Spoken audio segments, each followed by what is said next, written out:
नमस्कार दोस्तों, डिजिटल ग्रामीण सेवा के इस ऑफिशियल यूट्यूब चैनल पे आप सभी का स्वागत है। दोस्तों, आज हम आपके लिए एक नई वीडियो लाए हैं और इस वीडियो में हम आपको बताएंगे कि डिजिटल ग्रामीण सेवा में जो 4 बैंकों का एईपीएस मिलता है उसको कैसे एक्टिवेट करना है और उस एईपीएस की सर्विस से आपको फायदा होता क्या है। तो दोस्तों, जैसा कि आप सभी जानते होंगे कि डिजिटल ग्रामीण सेवा में जो 4 एईपीएस मिलते हैं उसमें से 3 एईपीएस आपको फ्री मिलते थे, आईसीआईसी बैंक का, यस बैंक का और फिनो बैंक का। आरबीएल बैंक पे आपको 199 रुपीज का चार्ज लगता था, लेकिन वह कंपनी ने आपके लिए बिल्कुल मुफ्त कर दिया है। अब आपको किसी भी एईपीएस की सर्विस को एक्टिवेट करने के लिए कोई भी चार्ज नहीं देना है। तो यह सभी रिटेलर्स के लिए एक नई खुशखबरी है और आप उस एईपीएस को एक्टिवेट करके और अपनी एक सर्विस को बढ़ा सकते हैं। वीडियो को शुरू करने से पहले दोस्तों, मेरी आप सभी से रिक्वेस्ट है कि आप डिजिटल ग्रामीण सेवा के इस चैनल को सब्सक्राइब करें, इस बेल आइकन के बटन को प्रेस करें ताकि कोई भी नई वीडियो, नया अपडेट आता है तो वह आप तक सबसे पहले पहुंचे।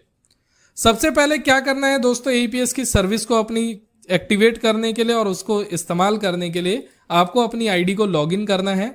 आईडी को लॉगिन करने के बाद आप देखेंगे यहाँ पे AEPS ICICI bank, Fino bank और यस बैंक और आरबीएल बैंक, 4 बैंकों का एईपीएस यहाँ पे मौजूद है आपके लिए।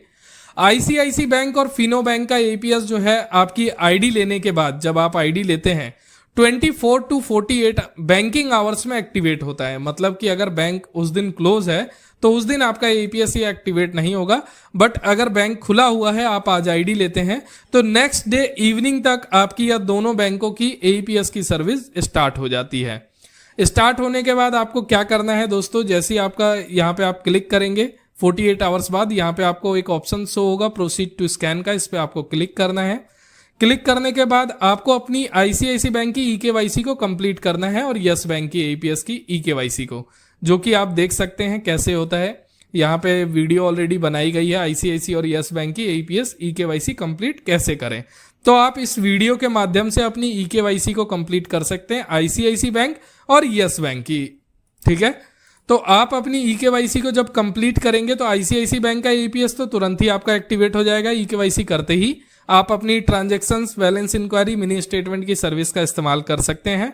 फिनो बैंक आपका तुरंत चालू हो जाता है और यस बैंक जो है ये आपकी ईकेवाईसी करने के बाद 72 वर्किंग आवर्स मतलब 7 दिनों के अंदर चालू होता है। ठीक है, अब रहा आरबीएल बैंक की। आरबीएल बैंक की आपको एईपीएस की सर्विस कैसे एक्टिवेट करनी है।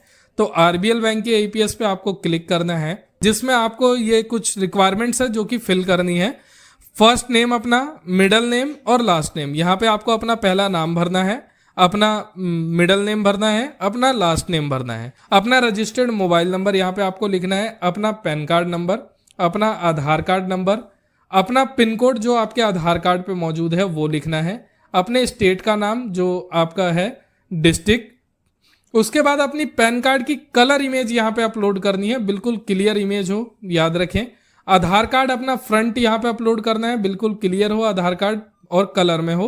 आधार कार्ड बैक साइड यहाँ पे अपलोड करना है, उसके बाद सबमिट कर देना है। सबमिट करने के बाद यह आपकी बैंक की जो सर्विस है 24/72 वर्किंग आवर्स में एक्टिवेट हो जाएगी।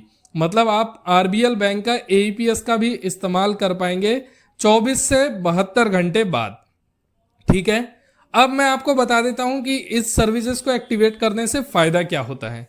तो दोस्तों, कई बार ऐसा होता है कि एईपीएस आईसीआईसी बैंक आप यूज कर रहे हैं और उस समय आईसीआईसी बैंक डाउन है और उसकी सर्विसेज डाउन है, तो उस बीच आपकी दुकान पे जो कस्टमर्स आपके पास मौजूद हैं उनका आप विड्रॉल नहीं कर पाएंगे। तो आपके पास और 3 ऑप्शंस होते हैं कि आप एईपीएस, फिनो, यस या आरबीएल, इन तीनों बैंकों में से किसी भी बैंक से आप अपने कस्टमर का विड्रॉल कर सकते हैं। मतलब अगर आईसीआईसी बैंक का एईपीएस डाउन है तो आप 3 बैंक ये हैं, इनमें से आप कर सकते हैं। अगर फिनो डाउन है तो आप आईसीआईसी, यस बैंक और आरबीएल बैंक तीनों में से किसी एक से ट्रांजैक्शन कर सकते हैं। मतलब कोई भी कस्टमर आपकी दुकान पे आता है दोस्तों, तो वह आपके पास से निराश होके नहीं जाएगा, उसे आप विड्रॉल की, मिनी स्टेटमेंट की और बैलेंस इंक्वायरी की सुविधा दे पाएंगे। और दोस्तों, और इसमें किसी भी तरह का आपका कोई भी कमीशन जो है वो कम नहीं किया गया है। आप किसी भी बैंक से विड्रॉल करेंगे तो जो आपको कमीशन मिलता है वही कमीशन आपको दिया जाएगा, चाहे आप आईसीआईसी बैंक से करते हो या फिनो बैंक से या यस बैंक से या आरबीएल बैंक के ईपीएस से। किसी भी बैंक के ईपीएस से आप अपनी ट्रांजैक्शन को करते हैं तो आपको कोई भी उस पर आपको कमीशन कम नहीं होगा। जो कमीशन आपको दिया जाता है डिजिटल ग्रामीण सेवा की तरफ से वह कमीशन आपको मिलेगा। तो दोस्तों, आपने आज देखा कि आप आरबीएल बैंक के अपनी केवाईसी को कैसे कर सकते हैं और इन सभी 4 बैंकों के ईपीएस से आपको फायदा क्या होगा।